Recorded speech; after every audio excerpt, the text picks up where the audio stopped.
tadi sudah kita jelaskan ya tentang konsep atau ilmu pengetahuan sebagai pohon ya, atau model berpikir, model pohon ilmu, dan model berpikir atau paradigma berpikir seperti rizom ya, atau rizomatis.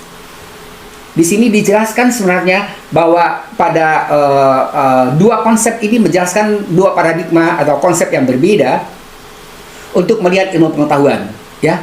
Jadi ada konsep yang kita sebut sebagai pohon ilmu, dan itu sebenarnya menganggap bahwa ilmu pengetahuan itu tadi saya katakan dia model paradigma positivisme, sementara pada rizoma itu kita sebenarnya sudah melihat ada realitas yang sangat kompleks ya. Jadi realitas yang kompleks itu sebenarnya itu berkaitan dengan pandangan bahwa ilmu pengetahuan itu sebenarnya satu sama lain itu ternyata tidak memiliki keterputusan yang radikal, atau realitas itu sebenarnya realitas yang satu sama lain itu saling jalin menjalin. Jadi teman-teman sekalian, kalau misalnya kita mencoba untuk menjelaskan pendekatan disipliner, ada kelemahannya. Yang pertama, dia sebenarnya mengabaikan atau tidak memikirkan sama sekali ilmu pengetahuan itu berkaitan dengan konteks ya. Nanti akan jelas sekali, mudah-mudahan bisa juga saya sampaikan bagaimana misalnya kesadaran tingkah laku seseorang itu sebenarnya dibentuk oleh lingkungan sosial budayanya. Pada pemikiran Pierre Bourdieu itu disebut sebagai habitus. Ya, konsep habitus ini untuk menjelaskan bahwa sering sekali kita mengabaikan dan lupa bahwa sebenarnya selera, model bahasa, model berbicara, model gerak-gerik itu sering sekali dianggap terpisah dari konteks atau lingkungan sosial budaya. Pierre Bourdieu salah seorang pemikir postmodern. Nanti insya Allah akan kita coba sampaikan juga bagaimana misalnya dia menjelaskan bahwa hal-hal yang dianggap individual itu sebenarnya selama ini itu dipengaruhi oleh konteks sosial, dan konteks sosial itu bisa juga dipengaruhi oleh individu-individu tertentu dengan kapital-kapital yang mereka miliki. Teman-teman, jadi begini, konsep-konsep ini sebenarnya tadi saya katakan bahwa ilmu pengetahuan positivisme itu mengabaikan konteks. Karena apa? Karena mereka menganggap fenomena sosial budaya itu sama saja dengan fenomena alam. Ya, ingat, Newton, paradigma Newton itu sangat dipengaruhi oleh perkembangan ilmu pengetahuan alam, dan kemudian menganggap bahwa fenomena alam itu sama dengan fenomena sosial budaya. Padahal ada perbedaan yang sangat mendasar, karena kalau pada fenomena sosial budaya justru sebenarnya tidak sama. Misalnya, kalau kita mau mencoba menjelaskan tentang budaya, tentang bahasa, atau misalnya tentang revolusi, ya, misalnya revolusi Amerika, revolusi Prancis, revolusi Indonesia, revolusi di negara-negara lain, itu tidak pernah sama persis, baik yang latar belakangnya dan dampaknya. Mengapa tidak sama? Karena ada keunikannya, ada kekhasannya, tidak universal. Jadi ini yang saya katakan tadi, bahwa pendekatan yang selama ini pada positivisme itu dia mengabaikan konteks. Yang kedua, dia dianggap juga sebenarnya ya memang tidak ada atau mungkin belum pernah berpikir untuk globalitas. Tapi sekarang begitu muncul era informasi, apalagi kalau sekarang kita rasakan ya dengan adanya COVID, tiba-tiba kita dihadapkan pada masalah baru, di mana akhirnya perkuliahan harus bisa dilakukan dengan perkuliahan online, dan kemudian itu justru sebenarnya perkuliahan ini bisa diikuti oleh siapa saja pun tanpa mengenal ruang terbatas ruang dan waktu. Jadi dia bisa bersifat global.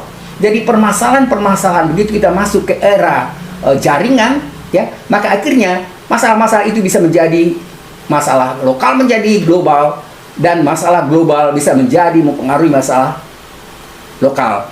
Teman-teman, jadi tadi misalnya kekurangan pada pendekatan disipliner, pertama mengabaikan konteks, yang kedua juga tidak memahami dan membicarakan masalah globalitas, dan kemudian yang ketiga dia bersifat monodisiplin, bukan multidisipliner, multidimensional ya. Jadi kalau misalnya kita coba bayangkan pada manusia, pemikiran positivisme ilmiah itu hanya mengakui dimensi rasionalitas, oleh Habermas itu disebut dengan rasionalitas instrumental. Jadi rasionalitas ilmiah yang dianggap hanya berguna untuk bisa memanfaatkan dan mengeksploitasi alam dan manusia.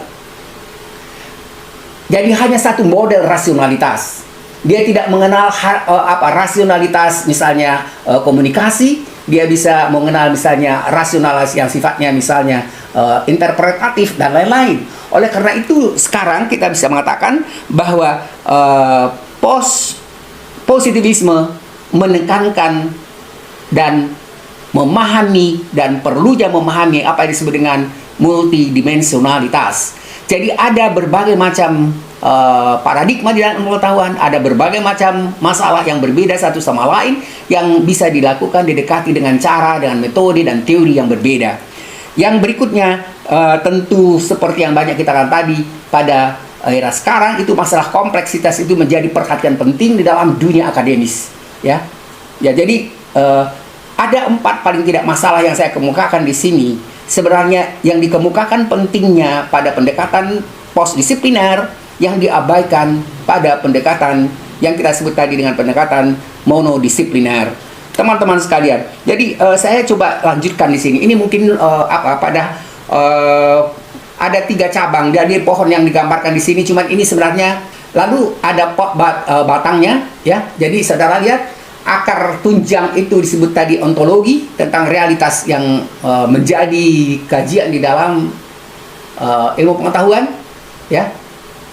Kemudian batangnya itu epistemologi, logika dan metodologi, filsafat ilmu, logika dan metodologi, dan kemudian dari 3 cabang pohon itu muncul nanti ranting-rantingnya. Misalnya bagian yang masuk dalam ilmu pengetahuan alam, misalnya biologi, kimia, ya, dan lain-lain, ya. Kemudian yang masuk dari ilmu sosial, misalnya politik, ya, kemudian sosiologi, psikologi, dan seterusnya, dan kemudian cabang yang berikutnya yang masuk dalam ilmu humaniora. Jadi teman-teman, semua ilmu pengetahuan itu bersumber dari akar atau ontologi, epistemologi yang sama untuk 3 kelompok ilmuwan itu, 3 kelompok ilmu pengetahuan itu. Sementara misalnya kalau misalnya kita lihat rhizome, ini sebenarnya satu contoh juga yang tidak terlalu kelihatan di sini tentang konsep jaringan batang-batang yang saling berkaitan, tapi ini sebenarnya memang diambil dari konsep rhizome dari Gilles Deleuze, yang itu disebut dengan saling berkaitan, berkoneksi, kaustik, ya, arahnya tidak jelas, ya. Kemudian juga misalnya dinamik, ya.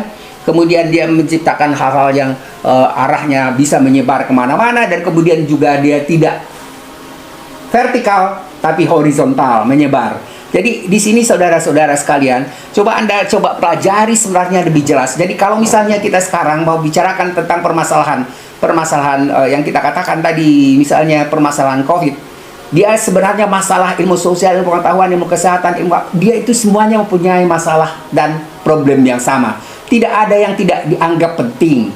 Jadi saudara lihat misalnya keterlibatan itu untuk bisa menjelaskan tentang permasalahan yang kita sebut dengan COVID itu, mulai dari semua pihak, ya, mulai dari presiden sampai ke masyarakat bawah, itu harus memerlukan kerjasama untuk bisa mengatasi itu.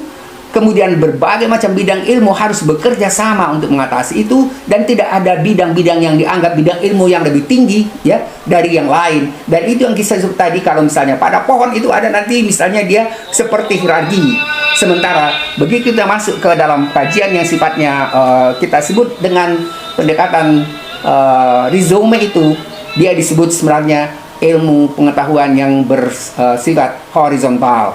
Dia mempunyai posisi dan kedudukan yang sama, bukan hanya misalnya antara ilmuwan saja, tapi juga nanti pada pendekatan transdisipliner itu justru sebenarnya menghargai tradisi-tradisi yang berkembang di masyarakat, dan juga misalnya melakukan kerjasama dengan stakeholder pada setiap hal-hal yang akan diteliti.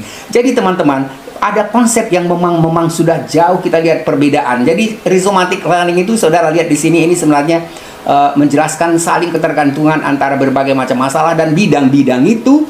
Dan ini Anda nanti bisa lihat permasalahan virtual reason dan kolaborasi ya pada masalah-masalah ilmu pengetahuan. Jadi saya coba lihat ya, kita coba teruskan. Misalnya tadi saya katakan arborescens atau pohon ya. Itu sebenarnya kalau misalnya kita bicara pada pemikiran René Descartes, dia mengatakan ilmu pengetahuan itu seperti pohon ya, dan itu nanti menjadi pemikiran yang menguasai positivisme ilmiah.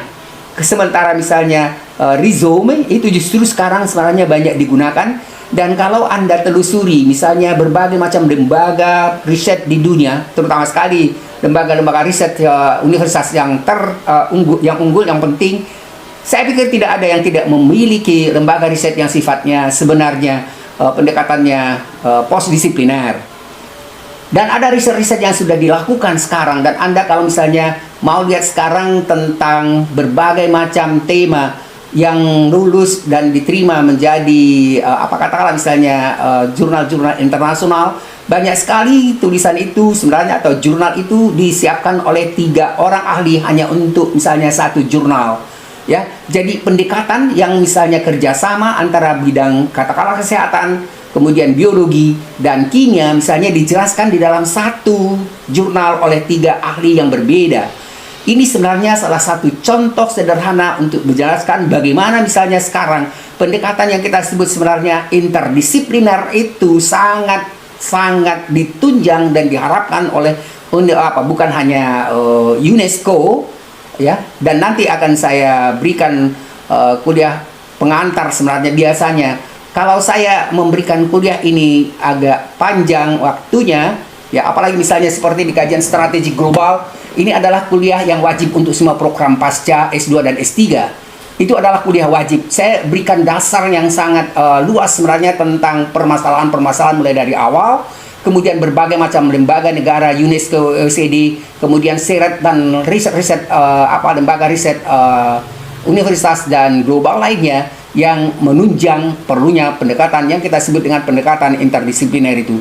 Jadi teman-teman sekalian, ya sekarang saya katakan bahwa realitas dan bukan hanya realitas, tapi pikiran ini juga disebut sebagai rhizome ya. Artinya kita memang mengharapkan bahwa ke depan itu tidak mungkin hanya seorang ilmuwan hanya tahu satu bidang ilmunya.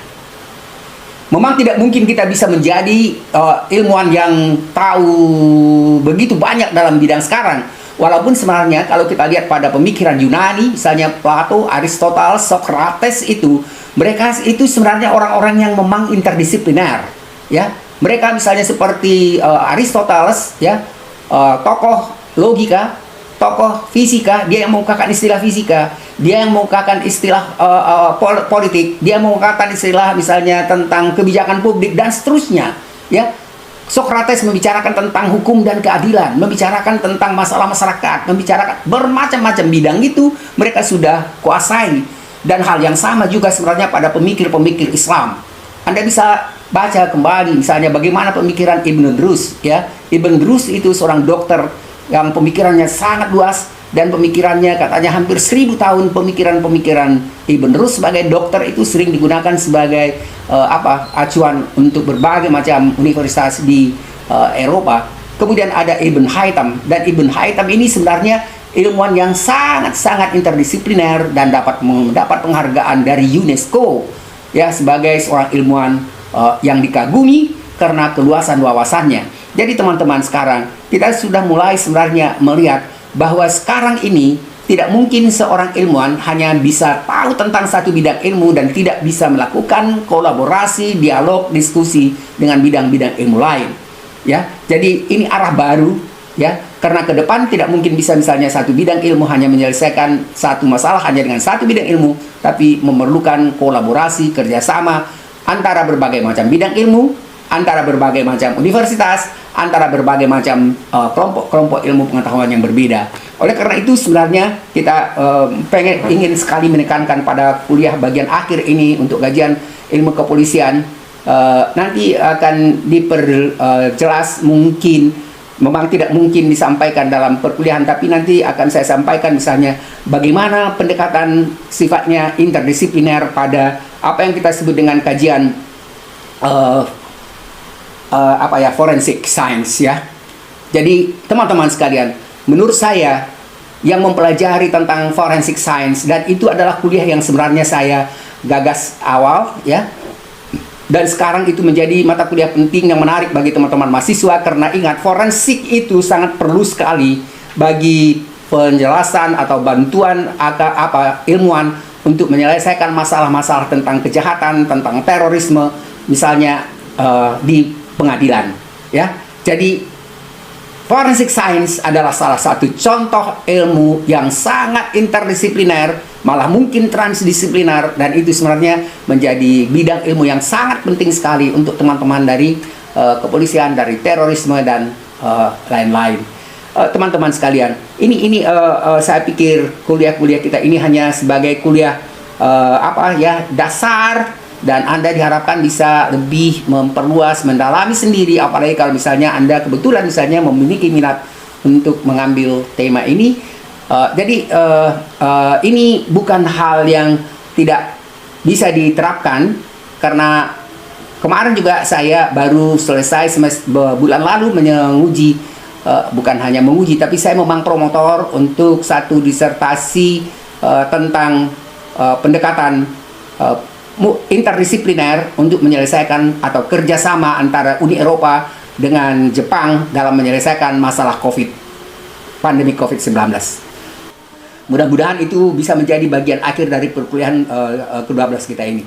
Terima kasih, dan kita silakan teman-teman yang ingin mengajukan pertanyaan atau hal-hal yang dianggap perlu didiskusikan.